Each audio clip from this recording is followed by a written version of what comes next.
What's up? It's your boy Kevin to turn on this motherfucking YouTube shit. This is serious.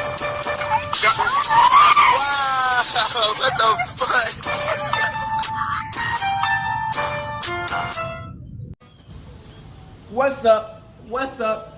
What's up? It's your boy. Can't tell you do shit. Hey man, say man, we are today. Little team man, turn. Today, motherfucking day. Straight hood outside. Big crib. Out here in the gango. Outside shit. Free Palestine. Free Congo. Russia do your thing. And Texas stand the fuck up. I don't know if I did that in the last video. My bad if I didn't, because I don't remember it. Hey man, say man, each day is a new day to be a better version of yourself, man. Never put yourself in a position where you don't belong.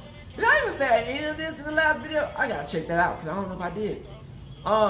Hey man, say man, never put yourself in a spot that you don't belong in. Always try different to be unique, but at the same time, be yourself. Gang, life is always gonna change, it's always gonna move fast. It's up to you if you wanna be on the right side, gang. Life gonna be life, but it's up to us how good we want our life is, man. It's all about a positive mindset. You can make something bad, horrible, atrocious into a positive mindset, and bro, you can kill the game. You know what I'm saying? So, hey man, say man, come to as a Hebrew Israelite man, as a real Jew man. Let's get to this bitch. Alright. Today, your motherfucking day. Straight hood outside Christian in the gango. Hey man, say man, so we been talking this shit, man. Young Dolph wife, man. You dig what I'm saying? Man, I fuck with her. You know what I'm saying? I fuck with her. Maya J. I fuck with her. Because off the simple fact is, man, I feel like she's a strong, black, melanin woman. You know what I'm saying? Now, like I say, man, you know, it's all about action. You know what I'm saying? Because people can talk big. You dig what I'm saying? But I feel like Maya J is a strong, black woman. You dig what I'm saying? There's a lot of these black women, man, and it's not about who they date and what race they date or their religion. It's about, are you willing to help out your own people? You know what I'm saying? Because you can date whoever and still be a horrible person to the community. Can you help out the black communities when it's all said and done? And it's not even about helping out like with money on it. A lot of times it's about spiritually, mentally, you know what I'm saying? Sometimes physically, like, you know what I'm saying? With drives and shit. But it's like, I feel like, man, a lot of these black women, man, they be whitewashed. You know what I'm saying? And they be thinking they white. You know what I'm saying? Like they be thinking they a white woman or they white in general. And that's what black men 3. But this time we talking about the women. And that's the reason I feel like a main reason why sometimes us black men don't get along with certain black people in the community. You know what I'm saying? Because the white person don't like black people. Like not all of them, but a lot of them don't like black people. Look at their history. Look at what they did. They don't fuck with black people. You know what I'm saying? So it's like, if they thinking that they white, of course we gonna be their enemy because they never really did like us. What do white women like about black men? That we got a long dick. That's just the simple. They ain't finna fight for us. They ain't finna fight for no black man. They're just gonna be our ops. They gonna go against us. So any woman that have a white woman mindset is not to be trusted because they just care about what we can give them. They don't really care about black men in general. You get what I'm saying? And I done ran into a couple of black women who are whitewashed, who think they white. You know what I'm saying? And it just did not go good because we're naturally enemies. Like, I can peep when white game is being ran. You know what I'm saying? I don't know if that's a radar or what. I can tell when somebody is whitewashed. Simple. You get what I'm saying? And we ain't trying to run that white people game. You get what I'm saying? And so it's like she is really trying to help out the black community with her little movement that's been going on. Hopefully it gets bigger and people start paying more attention to it. You know what I'm saying? Because look at some of these rappers who had foreign wives or white wives. They don't even fuck with the black community. They don't do nothing for the black community. Look at Kobe Bryant's wife. Kobe Bryant's wife haven't done nothing for the black community after getting all that damn bread. She haven't made no movement for the black people. She haven't done shit for the black person. The only thing she done has been kept quiet. She ain't do shit. She kept quiet and got all the bread and disappeared. Think about a strong black-minded black woman. They don't fight for our community. You know what I'm saying? No matter who they date. They gonna fight for the black community, just in general. You know what I'm saying? So we got a video about Maya J, Young Dolph's wife, about what's going on after the whole thing. And also about did y'all know that Dusto, a female rapper who was Little Uzi, very artist, passed away? Boy, it's something big. The dots are connecting. The dots are connecting, nigga. The dots are connecting. So I want y'all to watch this video, man. And y'all, I'm gonna tell y'all what's going on at the end, which y'all probably gonna know already if y'all watch the whole video.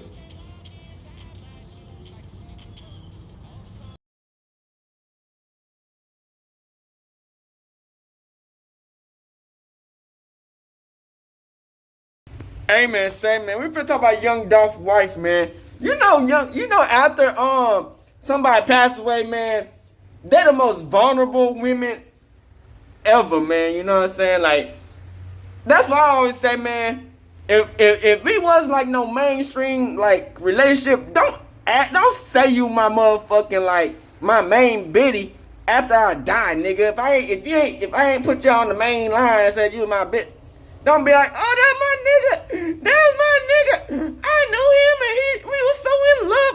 Nigga, we barely even talk. Like, you know what I'm saying? Like, I understand if some of the accusation is real, but if it's not, bro, like, come on, man. Y'all ain't, like, let's be honest, bro. So Young Dolph is dead. But this is really his girl. Dead rappers is that you gotta be scared of what their women do after they dead. For some reason, their wives, girlfriends, and even their mamas don't be letting them. Like Juice WRLD. From Ali Lottie leaking Juice WRLD sex tape on OnlyFans Yep. to FBG Duck Mom starting her own OnlyFans. You finna die twice if you die as a rapper. Me starting the OnlyFans, I wish I would've came up with it a year and a half. Enter Mia J, Young Dolph's wife. My special guest today, Mia J, is here.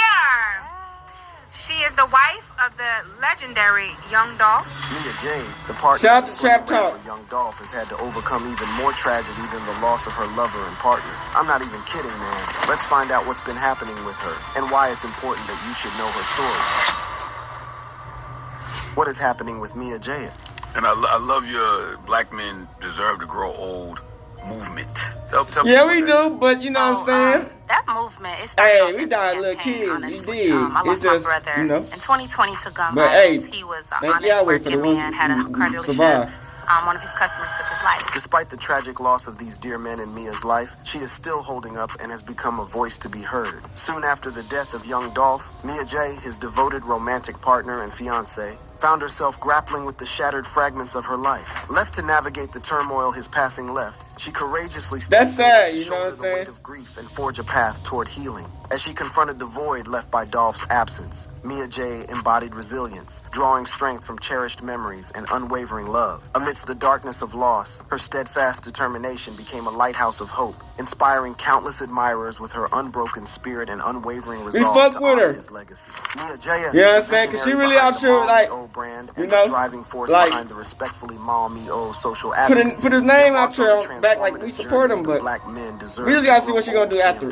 Following the heart-wrenching loss of her brother to black intraracial crime. To look at Nipsey's wife, we haven't heard nothing about her no more. Tragic fate, like that, shot but and robbed she at did. his workplace, shattered Mia's But perception, got some dick on the unveiling side. the pervasive issue of violence within the black community. This profound realization catalyzed her mission to effect change. In November 2021, Mia suffered another devastating blow with the loss of her fiancé and the father of her children to the same senseless violence. Yeah, this crazy. tragic recurrence propelled Mia's initiative beyond a mere social cause campaign, birthing a streetwear advocacy brand. This brand serves as a rallying cry for the entire black community to stand in solidarity, advocating for the longevity and positive impact of their men.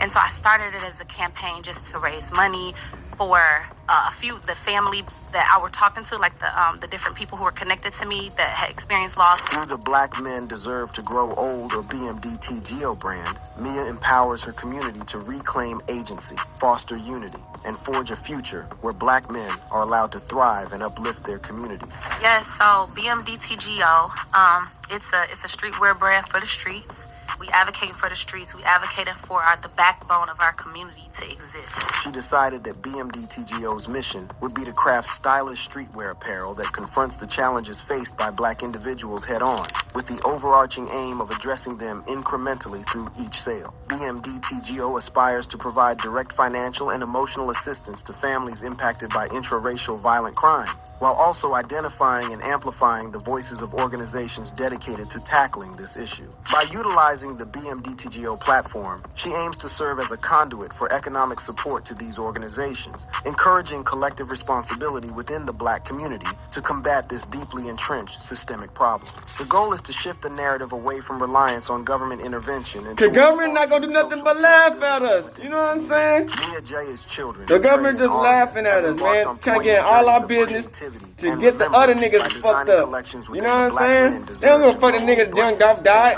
They only care that it might be more niggas they can lock up. Their own unique collections under BMDTGO, showcasing a range of apparel including shirts, socks, sweatshirts, and hats adorned with their heartfelt designs, honoring their father's legacy. Reflecting on their endeavors, Mia expressed profound pride in witnessing her 6- and 9-year-old children embrace their creativity and find empowerment through their voices as they see their creations manifest into tangible expressions of love and remembrance. But again, like I said, justice looks like really holding people accountable, like getting to the bottom of, like, you know, don't just create a narrative that just fits and you can put people in places and do a couple deals and whatever that looks like, you know, to satisfy whatever system is behind it all. You know, that's not going to be good enough for me. As Mia continues to navigate the complexities of grief and loss, she has emerged as a vocal advocate for justice in Dolph's case. With unwavering determination, she lends her voice to the call for accountability. You know, behind every strong black man, you do need a strong black woman. Justice for you can't have no woman who thinks she's white. True justice, you know what I'm saying? You can't have no whitewashed bitch. You know what I'm saying? It's not about you need a strong, black-minded woman. It's about full due diligence and getting to the bottom of things. A system that serves its ends won't at the end of the day, you have a white lady behind you or a Mexican. Today marks 2 years since the death. See, they don't give a fuck about black people dying. These white people don't give a fuck about black people dying like that. Fans and of course you need you a strong black woman who got a strong black mind who's gonna help you after you dead. Cause a lot of them just gonna fuck around and get fucked on. They don't give a fuck about black people dying. They was just around for the ride. You see, you die. Experience didn't go solo. It teamed up with DJ Envy, a powerhouse personality from The Breakfast Club, who hosted just trying to get your money on, get the pockets, and they gonna sell your fucking sex tape in your teeth after you dead. Nigga, musical backdrop Allie Dolly, what the fucking name? She's stupid. And the aim bitch, I get smacked by every nigga, but that's Juice WRLD fault. Can't be dating white Mexican looking ass people. His management firm, I mean, unless you just that's what you want, that's on you. But if you like a nigga in the street, no. It just don't work like that. And Aria single-handedly. I ain't gonna judge nobody what they do. That's them on their life. 9-year-old Trey bears the weight of a legacy I'ma cut keep it short real. by tragedy. Meanwhile, 6-year-old Aria, their daughter, also grapples with the absence of her father. That's the thing about this, man. How would they deal when their father is gone? You know what I'm saying? Respectively, when their father was senselessly taken from them while on a mundane errand to fetch their favorite cookies, amplify the profound impact of their loss. Indeed, the specter of violence haunting their family has left an indelible mark on these young souls. And how are your kids doing? My kids, to be honest, they're doing a lot better, you know? When she was asked how the kids were doing, she responded by saying that her kids were doing a lot better, most especially her son, who was like a different kid after his father passed. He became so angry at everything and everyone. Simple things like asking for the phone could turn into a shouting match. But things were turning around. He's starting to find healthy ways to deal with his emotions, thanks to the mentorship program and karate classes she enrolled him in. Trey had also tried to act tough with his big burly coach. She remembers him saying he was going to show the coach that he was not scared. It was heartbreaking, this tiny kid trying to act so big. It was a relief that his coach understood. He told Trey that anger is a fire inside he has to learn to control, or it'll control him. It was a tough lesson, but that day, when his coach gently showed him the consequences of his actions, something shifted. She revealed that he hasn't acted out like that since. Mia J and Young Dolph's relationship. It's gonna be a lot more act While out. I'm here, I gotta do what I can. But the only thing about this is, they rich as fuck and got a lot of fame on them. If they was broke as hell and didn't have that much money or fame, it'd be a whole different story. At least they got shit they can take their mind off the shit low key. But if she broke as hell. Enrolled in her final year at the University of Memphis, Jay, a commercial real estate major, wasn't particularly seeking a relationship with a celebrity. How did y'all meet? We met, so I was in college in Memphis. And my roommate at the time, she was like, it's a guy I want to introduce you to. She was friends with. However, a chance encounter. Damn, somebody don't you a Young Dolph? That's insane. Despite her initial reservations, Young Dolph's sincerity and unwavering consistency won her over, laying the foundation for a lasting love story. Mia J fondly recalls a 9-month period when Young Dolph would frequently call her, inviting her to casual outings like grabbing a meal together. Despite his fame, Dolph surprised Jay with his laid-back demeanor. He wasn't as talkative as she had anticipated. Nevertheless, their connection deepened over time. Man, I remember his IG live before he even died, nigga. He was getting to beef with Soulja Boy. That shit was wild. I was like, damn, Young Dolph, what's going on? That shit crazy. They all happen like that. And a clear vision for engaging with the I world. fuck with Dolph. Dolph was like one of the main rappers that was rocking before everybody was rocking.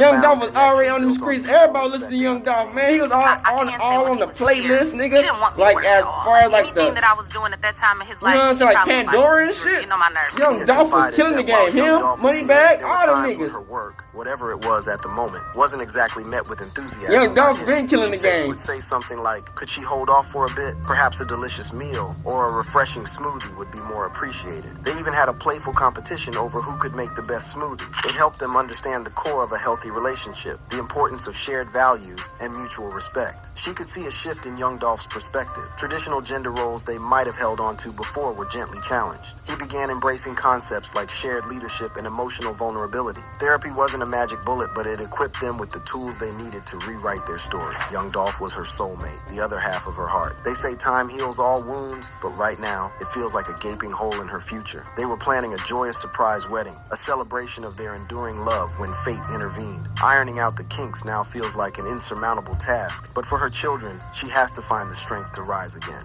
Mia Jaye shared that juggling a relationship with a celebrity, someone consumed by a demanding career, can leave the family feeling like an afterthought. Thankfully, things were finally shifting. After nearly a decade together, they were entering a new chapter, filled with exciting plans. A surprise wedding was in the works, a celebration of their love meant to be shared with those dearest to them, especially their children. They were the center of their universe, the reason they vowed to build a beautiful life together. Having that future stolen from her has been incredibly painful. Finding the strength to move forward without him by her side feels like an insurmountable task, but for the children, she knows she has to keep going. Excitement was bubbling over when a friend, a talented wedding planner, mentioned an upcoming big party she was working on, Mia J recalled. The wheels had started turning. Mia felt she knew instantly that as soon as she finished the preparations, they were going in. They were getting married, but with a twist, a surprise twist. Picture this, a birthday bash, everyone dressed to impress for a glamorous night. Little would they know they were about to witness a wedding. It would be the ultimate reveal, transforming a birthday celebration into a night filled with double the joy, their commitment to each other, and the surprise of a lifetime for their loved ones. It was going to be a surprise wedding. We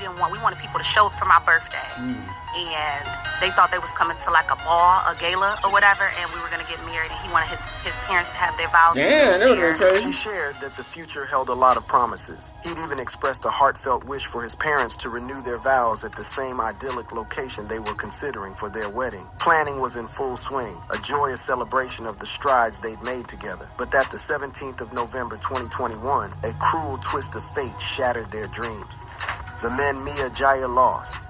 Adolph Robert Thornton Jr., better known as Young Dolph, rose from the streets of Memphis, Tennessee to become a force in American rap. His smooth flow and vivid storytelling resonated with fans, propelling him to national recognition. A standout feature on OT Genesis's hit Cut It in 2015 marked a turning point, launching him onto the Billboard charts. He followed with his debut album King of Memphis in 2016, establishing his signature sound. Dolph's entrepreneurial spirit led him to found Paper Route Empire, a label that nurtured talent like fellow Memphis rapper Key Glock. Dolph's music transcended the genre, leaving an undeniable mark on the industry in his hometown. Young Dolph arrived in the world on July 27, 1985, in Chicago, Illinois, but fate had other plans. By the age of 2, Memphis, Tennessee would become his stomping ground. Dolph wasn't alone in this experience. His South Memphis community bore the weight of similar struggles. Many like him found solace in guidance and the unwavering strength of their grandmother. In a war zone like that, became a pillar of support, you know, it's always gonna be some drama, man. But eventually recognized as a source of invaluable wisdom. And that's life, battled addiction, you know, it sucks. leaving him with fleeting visits every As few black weeks. man, Yet, I go through amidst this these challenges, big. a seed of independence sprouted. By 15, the lessons instilled by his grandmother began to crystallize, shaping the self-reliance that would later fuel his artistic journey. The teenage years for Adolph, soon to be young Dolph, were a juggling act. Hamilton High School occupied his days, while nights saw him honing his skills as a barber, starting at the tender age of 12. But financial realities bit hard. By 16, the streets offered a harsh yet tempting solution. One memory stuck out, the time his formidable grandmother caught him with illicit gains. Shame washed over him, evidence of the deep respect he held for her. Ida May's protectiveness was a double-edged sword. Friends were rarely allowed inside their home, yet her heart softened for those in need. Even that's how it was for my crib. I could barely have friends in my crib, but a lot of people in that bitch. You know what I'm saying? His grandmother on March 5th, hey, I had all the lung cancer left a gaping hole. It was a pivotal moment, one that would undoubtedly influence the path his music would take. In 2008, the music bug bit young Dolph. Encouraged by friends, he unleashed his debut mixtape, Paper Route Campaign, onto the Memphis streets. Its local buzz ignited a fire within him, and he made rap his mission. 2 years later, inspired by independent moguls like Master P and Baby, Dolph established his label, Paper Route Empire. Welcome to Dolph World. His official label debut in 2010 boasted features from established names like 8 Ball and MJG and 2 Chainz, then known as Tidy Boy, solidifying his arrival. But Dolph craved a unique sound. With mixtapes like High Class Street Music, he shed influences of Memphis legends like 3 6 Mafia, crafting a signature style, candid with a captivating deep voice. By 2012, Dolph was a mixtape machine, churning out projects like A Time to Kill and Blue Magic. Collaborations, particularly with Atlanta's trap king Gucci Mane, became a hallmark. Their joint mixtape, East Atlanta Memphis, cemented this creative bond. Dolph's relentless hustle yielded a string of successful releases: Trappin' Out a Mansion, South Memphis Kingpin, featuring the breakout hit South Memphis, and Cross Country Trappin'. By July 2014, with the release of High Class Street Music 4, American Gangster, Dolph had not only carved his lane in rap, but with tracks like Preach, he was on the cusp of national recognition. Young Dolph's hustle in 2015 was undeniable. He capped off his High Class Street Music series with The Plug Best Friend, a project loaded with guest appearances from rap veterans like Rick Ross and Jeezy. He also joined we got some shit about Rick Ross. Hey, this shit is crazy. But Dolph wasn't afraid to go solo either, dropping mixtapes like 16 Zips, featuring the likes of T.I. and Jadakiss. A guest spot on OT Genesis's mega hit, Cut It, further propelled him into the spotlight. Dolph closed out the year with Shittin' on the Industry, a potent mixtape featuring the infectious track Get Paid. In 2016, Dolph declared himself king of Memphis with his debut studio album, a title that landed him in a heated feud with fellow Memphis rappers Yo Gotti and Black Youngstar. The diss tracks flew, and tensions escalated when Dolph's car car was riddled with bullets in Charlotte. Miraculously, the car's bulletproof panel saved him. I ain't gonna cap, Yo Gotti and Young Dolph been both was lit. Aptly titled Bulletproof. You know what I'm saying? They just was some lit ass rappers, you know, just they couldn't get along.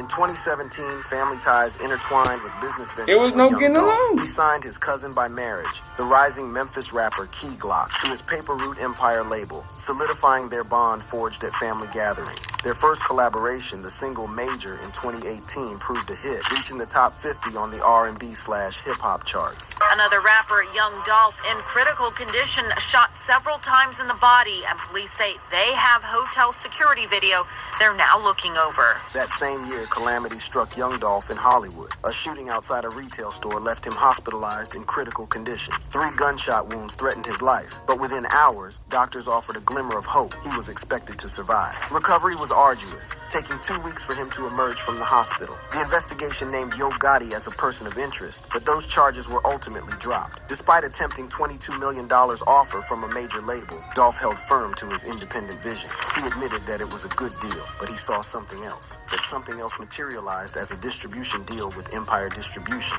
allowing Paper Route Empire to retain creative control while gaining wider reach. Their collaborative album, Role Model, released in September 2018, exemplified this strategy. Dolph's entrepreneurial spirit continued to flourish as he teamed up with Key Glock again in July 2019. Their first collaborative album, the humorously titled Dumb and Dumber, became a landmark achievement, cracking the Billboard Top 10 for both artists. Critics lauded Dolph's expanding lyrical range, showcasing introspective themes alongside Key Glock's signature bravado. This successful partnership solidified Paper Route Empire's position as a force in the industry. In 2020, rumors swirled about Young Dolph's potential retirement. Gravitating towards Memphis and spending more time with his children fueled this speculation. Even his social media hinted at a turning point. He said he highly considered quitting the music business because he wants to be with his kids 24/7. However, the music wouldn't be silenced for long. The global pandemic offered a moment of reflection, with Dolph releasing the single Sunshine and even updating the covers of his past releases to feature masked figures, a subtle nod to the times. In an interview, Dolph revealed the true reason behind new music. His little boy wanted to hear some new music. While mentoring fellow Paper Route Empire artists had taken center stage, his passion for music remained. Rich Slave, his 7th album, arrived in August 2020. Its title is a powerful statement on the Black experience in America. The album became his most commercially successful. They give you so much and they still try to put you down. You know what I'm saying? The pandemic found Dolph spending more time with family in Memphis, sparking whispers of retirement. But his commitment to his hometown ran deep. A philanthropist at heart, he donated $25,000 to his alma mater and offered motivational words to inspire students. Thanksgiving was a time for giving, and Dolph ensured hundreds received turkeys at the West Cancer Center. He was scheduled to do even more just days later. The creative wellspring continued to flow in 2021 with Aspen, a single co-released with Key Glock, paving the way for their Dumb and Dumber 2 Inches album. This project, a sequel to their earlier collaboration, solidified their creative bond and cemented Paper Route Empire's status as a force in the industry. Also, in the midst of all these, Young Dolph met the love of his life, Mia Jaya. They met when Mia was in her final year of college. You know what I'm saying? Unexpectedly blossomed into a relationship. And from a relationship, Young Dolph and Mia decided they wanted to spend the rest of their lives together. Important clues in solving a mystery in Memphis. Who shot and killed Young Dolph in his own hometown? This grainy photo released by police shows a person in gray pants and a dark hoodie with gun in hand, apparently firing. Also released a photo of a white car that may be linked to the case. However, on November 17th, 2021, Memphis witnessed a senseless tragedy. Dolph was fatally shot while visiting a favorite bakery, Makeda's Homemade Butter Cookies. 2 gunmen emerged from a white Mercedes, their actions extinguishing a vibrant light. An autopsy revealed the horrifying extent of the attack. 22 gunshot wounds riddled his body. The search for justice for Young Dolph unfolded throughout 2022. 22 bullets? A glimmer of hope emerged. Police identified 23-year-old Justin Johnson, a rapper known as Straight Drop with a violent criminal history. That nigga got caught so fucking quick. A manhunt ensued, fueled by a $15,000 reward. It's like you got paid to do this shit for what? Nigga, you got caught instantly, nigga. Cornelia Smith, who faced additional charges related to the stolen car used in the crime. A third individual, Shundale Barnett, was also arrested. Govan is accused of hiring Justin Johnson and Cornelia Smith to shoot and kill Young Dolph back in 2021. The motive has yet to be revealed. Earlier this year, Jamarcus Johnson pleaded guilty to helping Justin, his brother, evade police after the murder.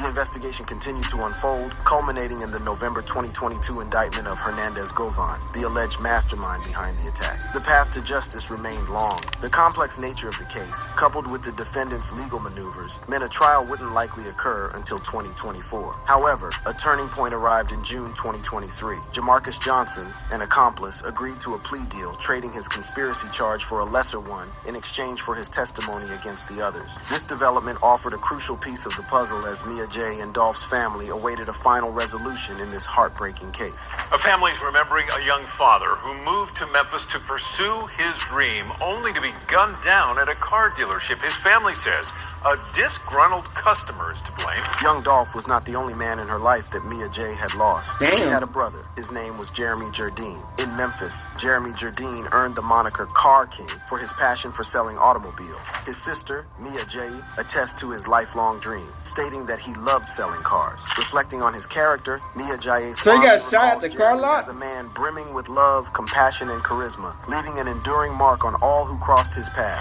It's tragically ironic that Jeremy met his untimely end while engaged in his passion. He was fatally shot at his office space within Guatney Auto Sales on Covington Pike. That nigga According must to want his to get that family, nigga a the down assailant was payment, disgruntled nigga. customer who had purchased Nigga, I the car got from Jeremy $1,000 for this weeks earlier. motherfucking Describing the harrowing event, high Mia class J. fucking reveals that per the Corvette. surveillance, he Nigga, was let only me get there that for bitch. about 2 minutes. She said he robbed her brother and killed him, leaving their family completely devastated. The senseless act has left Jeremy's loved ones grappling Nigga with trying to get a profound Honda grief and Civic. loss. I mean, literally, he loved selling cars. Like, this was something he had wanted to do since he was a kid. According to Mia J., the shooter harbored frustration toward her brother regarding a mechanical issue with his vehicle. Just the day before the tragic incident, Jeremy had informed Mia that they had reached an agreement to resolve the matter. What transpired in the intervening 24 hours remains shrouded in uncertainty, yet the repercussions of this abrupt turn of events are profound and enduring. A 27-year-old man, Adrian Moore Jr., faces first-degree murder charges, alongside additional indictments for especially aggravated robbery and being a convicted felon in possession of a firearm in connection with the fatal shooting of Jeremy Jardine.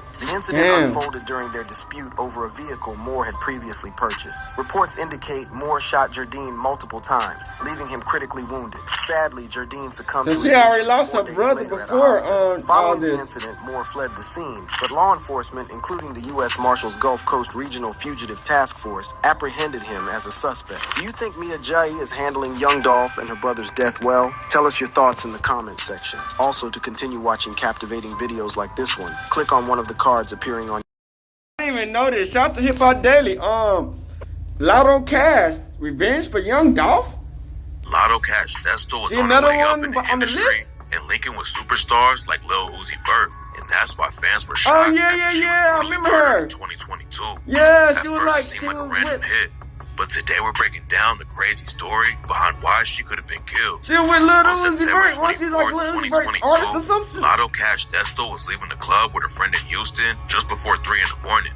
Dusto and her homegirl, Amara Hughes, had just left someone's birthday party at a club called Spire and were on their way to another club in the city. While they were driving down Richmond Avenue, another whip stopped in front of them.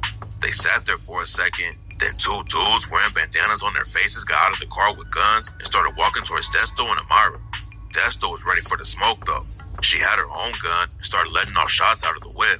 She caught one of the dudes in the stomach, but they busted back and ended up killing her with a shot to the head. Her friend Amara got hit too, but luckily she was able to make it out alive.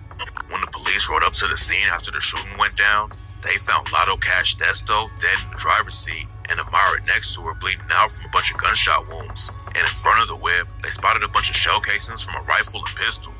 It's not clear exactly how it all went down, but one of the shooters left his homie bleeding out on the scene. The cops found a dude named Christian Isaiah Williams in a parking lot across the street from where Dusto was killed. He had a gunshot in his stomach and was rushed to the hospital. But after Amara told the cops what went down, they realized that Christian Williams was one of the shooters and booked him for Dusto's murder.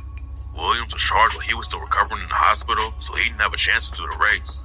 And when the cops started pressing him about what happened, Williams couldn't keep his story straight and changed it up. This one Then the in April craziest 2023, the cops arrested shit I another done seen in dude a named minute. Jeremiah I mean, Smith with young for Dolph, the man, shooting. everybody It's down not here. clear how they found out he was involved, but they tracked him down while he was hiding out in Alexandria, Louisiana, and brought him back to Texas. When the news broke about Dusto getting killed, it shocked the whole rap game. She came up in Memphis, which is a wild city where a lot of rappers have been murdered. But before she died, Dusto had to move away from her hometown and was living in Houston. Most rappers who get murdered die in their hometown. Oh, so she died in Houston? Even crazier. Dusto had made it out of Memphis, but someone still caught up to her and left her dead in the street. Hey, it's nowhere safe in the down south. You come down to Texas, man, you come down to Houston, any of these little spots, nigga, you might get killed out here, nigga. I ain't gonna cap, nigga. I ain't gonna cap, nigga. Even where I'm from, nigga, you about to get popped out here, nigga. It's just what it is. Uzi had so much love for Dusto, he even paid for a funeral and gave a speech. During the funeral, he told everyone that he had to go to rehab for a while and that Dusto would call him every single day to make sure he was good. They didn't know each other for long, but it's clear that Uzi and Dusto were seriously tight. And on the track, Days Come and Go, Lil Uzi shouted her out and admitted he dropped $200K on the funeral when he rapped, "I got too much on my mind, I got too much on my plate. I spent $200,000 on Dusto funeral, that's in the state. I don't know why they be mad at me, cause I'm expressing my ways. I don't know why I cry sometimes, maybe I'm blessed with no faith." Lil Uzi wasn't the only star in the rap game who was missing Dusto. After the news broke about her death, Kodak Black hopped on Instagram and said he was about to sign her too. Yak planned on buying Dusto a new Corvette and giving her a bunch of cash after he found her on Instagram and started rocking with her music. Dusto was linking up with rappers all over the country and even hopped in the booth with a rapper from Jacksonville, Florida named Fulio. Fulio is one of the hottest rappers in the city, but we gonna break down why some people think working with Fulio got Dusto killed. After Chief Keef, Lil Durk, and all the other Chicago rappers put drill on the map back in the early 2010s, other cities started their own drill waves. And Jacksonville's is probably the craziest. There's been a war going on in Jacksonville for years, and Fulio's one of the main dudes in it. He made headlines for dissing his op, Young and Ace, after Ace lost his brother and two homies to a drive-by. But one of Fulio's biggest ops was a dude named Leaky. Leaky allegedly shot Fulio's girl when she was driving Fulio's whip back in 2020. She survived the shooting, but ended up losing a finger. And on the track, I Don't Smoke Kendre, Leaky's homie Spin the Benz raps, "This nigga mama got shot, and he's still tweaking. This nigga bitch got shot, cool, I know she leaving. They shot that whole finger off. She couldn't even tweet it." Leaky also allegedly killed a rapper and then jumped out squeeze a few months later. A lot of people say Leaky was one of the most active shooters in Jacksonville, but in September 2020, it all caught up to him and Leaky was killed in a drive-by. Fulio's been dissing Leaky like crazy ever since he died. On the track All Gas, he raps, "Shot my car up twice, then hit my bitch. Now Leaky rest in peace." And on the track Leaky, he said, "100K, he'll shake the room. Sweep his block, we don't need no broom. They ask me how high I am, I'm Leaky high." Damn. Fulio has also survived a bunch of crazy shootouts, and the ops have been trying to take him out ever since he was a freshman in high school. The first time Fulio got shot was when he was in the 9th grade. Some ops thought he killed one of their homies, so after Fulio got out of school, the ops followed him off the bus and almost killed him. Then in 2020, Fulio was in the same city where Dusto died, and the ops caught him again. He was driving down the road in Houston when someone pulled up and started letting off shots, but Fulio made it out alive. Fulio kept the pressure up in the booth and dropped some of the most disrespectful tracks of all time. And in 2021, two shooters ambushed him outside of a studio in Jacksonville and dumped 100 shots at him. Fulio busted back and sent them running away, and somehow they only grazed Fulio once in the leg. Then in October 2023, Fulio almost died again, and his mom posted about him getting shot in Jacksonville. Yeah, that shit was wild. Luckily, he survived. And while he was recovering, Fulio went on No Jumper and talks about Latto Cash Dusto. Fulio said Dusto messaged him back in 2020, and that's how they first linked up. Dusto told Fulio to pull up to the studio because she was a big fan. I got great like the end of 2020, so this had to be the beginning of 2020. She wrote me, she was like, "Man, I want to do a feature, pull up on me." So we pull up to the studio, and she just in that bitch is cheesing. I'm like, "What the fuck?" She keeps smiling for us. She like, "Man, I'm a big fan of you. I ain't gonna count. I'm from Memphis. They fucked up about your shit, this and that." And that's when they made the track Pop Out together.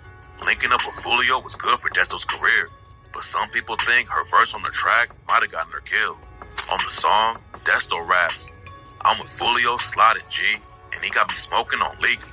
Why do y'all do that? Streets in Jacksonville at all, but she did Everything these niggas playing games, nigga. After Dusto recorded her first, Fulio tried to warn her about what she just like said. posting on Facebook some goofy ass shit. Nigga, that's We do the Facebook. song and shit, and she said one bar on that bit, and I told her too. I say, "You know what you just said, right? Like you just diss like the people people I don't fuck with type shit. She like, man, it is what it is. Fulio didn't want Dusto to diss Leaky like that because he knew it would cause problems for her. But at the end of the day, Fulio said, I said, you know what you just said, right? And even the people I don't fuck with, they were like, man, why she did that? Like, she ain't even from Jacksonville. Like, I'm like, shit, that's her. Like, you know what I'm saying? I can't tell nobody what to do, but I tried to stop it. When Latto Cash Dusto ended up getting killed in Houston, a lot of Fulio's ops hopped on social media. That's when Fulio got shot in Houston, homie J. Breezy said, now you dead. Wasn't even in your hometown. Should have acted like the gender you are, but you wanted to act like a nigga. Now look at you, fitted casket. Some fans thought the dudes in Jacksonville might be involved and killed Dusto for dissing Leaky, but there's nothing actually tying them to her death. J. Breezy already had drama with the young dude situation. He could have been a bigger person and never dissed Dusto, but he didn't understand why fans were so pressed about him dissing her since Dusto dissed his dead homie first. I could have been a bigger person than I said nothing though. I don't know why everybody mad. Like, there's no point in being mad. Y'all ain't give a fuck when she hopped on the song saying she was smoking my partner. Y'all supported that shit. Dusto's murder probably didn't have anything to do with the Fulio situation. But there's a different theory about her death that's related to the shooting of another Memphis rapper and legend.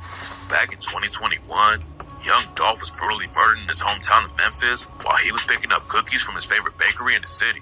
Before he died, Dolph had been beefing with Yo Gotti and his CMG label for years, and the situation had already led to a couple of shootings. So when Dolph died, rumors were flying from the jump that Yo Gotti and his crew were behind the hit.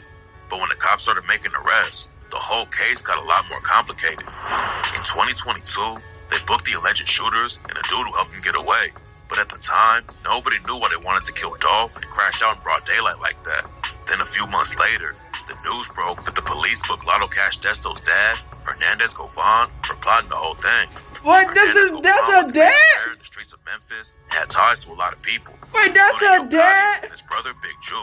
When Dusto was killed, shit. Govan hadn't been arrested yet, and he hopped on Facebook and said, I think I cursed you, Destiny. Hernandez Govan? I apologize, baby. Dusto was that was her dad? Govan was officially arrested for planning the hit on young Dolph. He just got to somebody else's Dolph's homies knew Govan was involved before anyone else, and they took out Dusto to get revenge. Plus, before she left Memphis, Dusto linked up in the studio with a rapper named J Money. J Money was part of a crew called Trula Mafia and had a big name in the streets. Hell yeah, that's revenge for Dolph. What? That's Hernandez Govan. What's her dad? That's the man nigga who took the shit up. His death split the crew up. Some True Mafia members went their own way and started a set called Double R. Damn, he done lost his daughter. Okay, I see. Rumors said they were involved with his death. So after Trula allegedly killed him, Double R allegedly got active and started sliding on anyone affiliated with Trula, including Latto Cash Dusto. A rapper named Bandman Kevo knew Dusto and said that the dudes who killed her might have wanted to get at her dad Govan instead. But since they couldn't catch him, they decided to kill her. Bandman Kevo said that Dusto was a real hustler and definitely on her way up in the industry. But some people claim Dusto might have been killed over some other situations she had in the streets.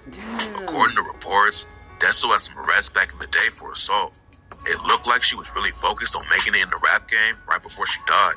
But sources online say she was known for robbing people, and that's what ended up getting her killed. Damn, Crunchy Black is an OG rapper from Memphis who was part of 3-6 Mafia. He has connections all over the city and knows almost everyone in Memphis. And Crunchy Black said that Dusto was definitely getting money. In his interview with Vlad TV, DJ Vlad brought up how Dusto was on the way up in the industry. And Crunchy told him she was getting money anyways. It's just sad, man. Especially a female. Especially a female with, man, these females be acting like niggas.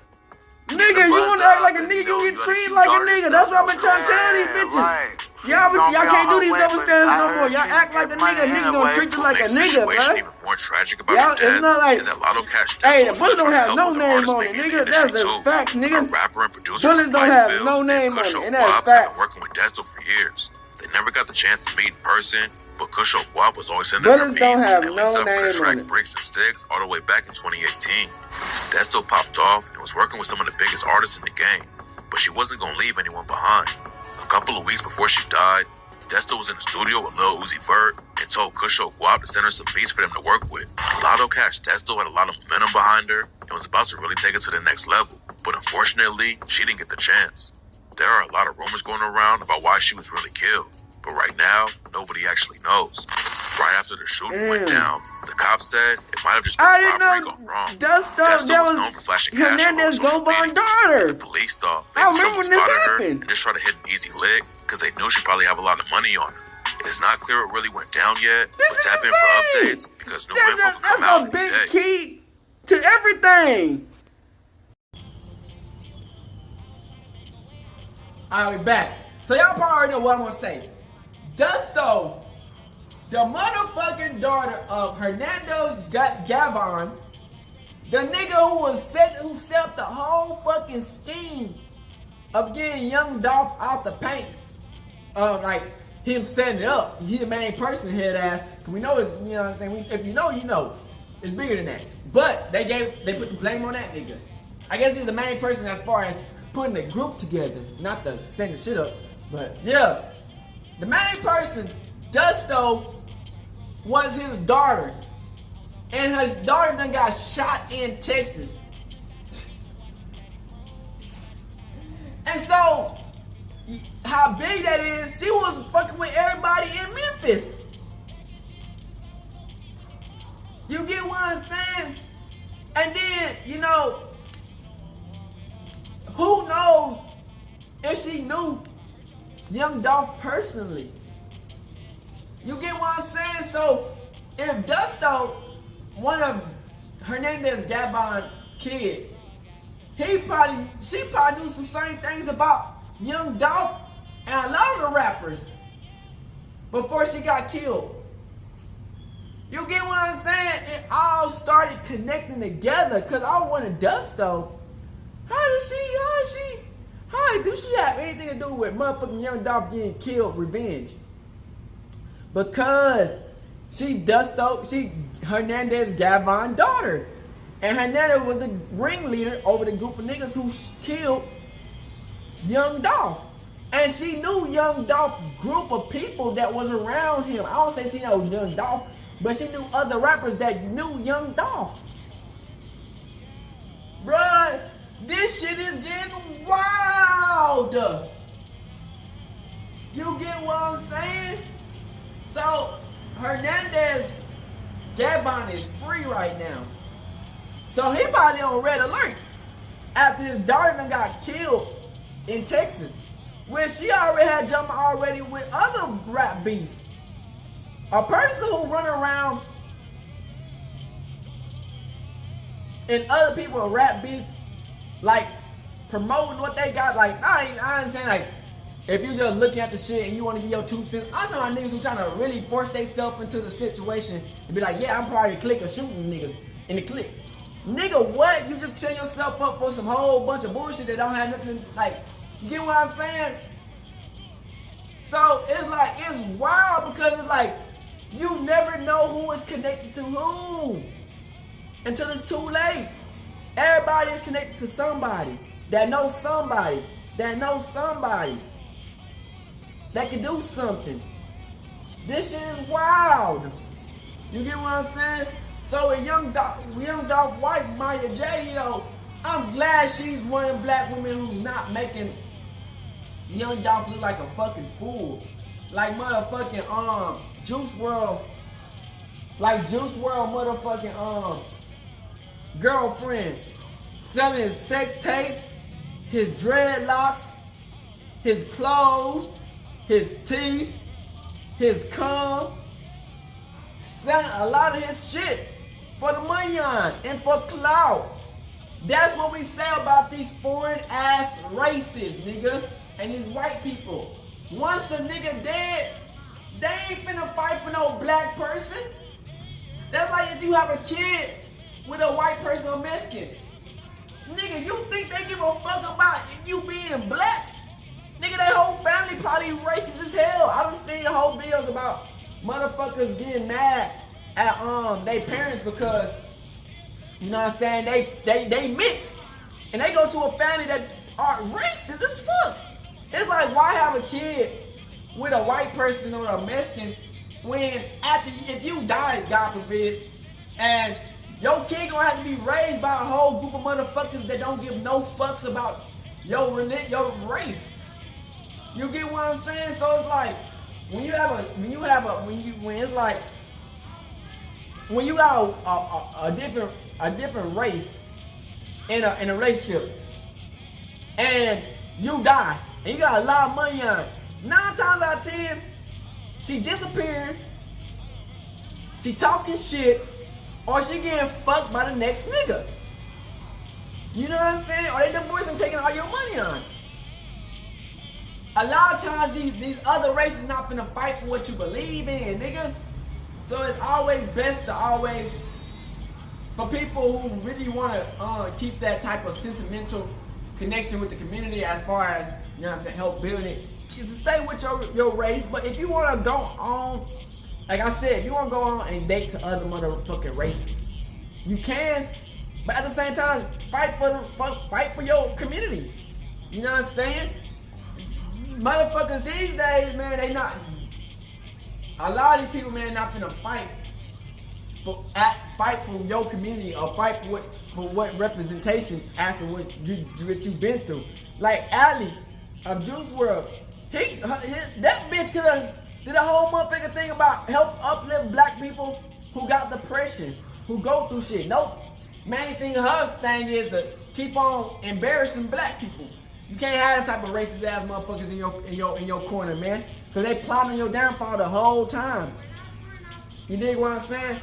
So, you know, we look at this thing, man. Maya J, man, black men should last longer, should live longer, which we should, but you know what I'm saying? It's a war.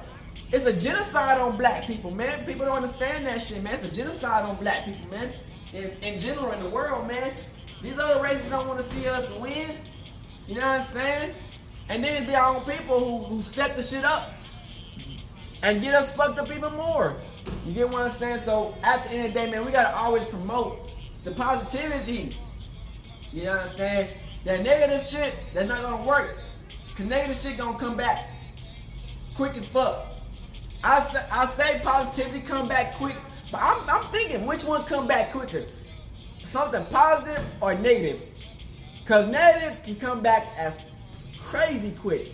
But positive shit with positive, you don't express the positivity, and positivity come back to you hella quick. So it's like a double-edged sword. You know what I'm saying? On each one. You know what I'm saying? But the positive one, you can succeed. But it's still, you posting positivity, niggas will still try to take you out because, you know, you can still be a threat to negative. You know what I'm saying? So at the end of the day, man, Maya J, continue to support the kids, man. Help the kids out. And promote the positivity, man. Black people need to survive, man, in this motherfucking community, man. And we out the bitch. Hood, Northside, Korea, gang shit, man. For real. Hey, Dad, you know, dog, when we link up, dog, this shit be legendary. You know this instrumental, you the engineer on it, so Kodak everywhere.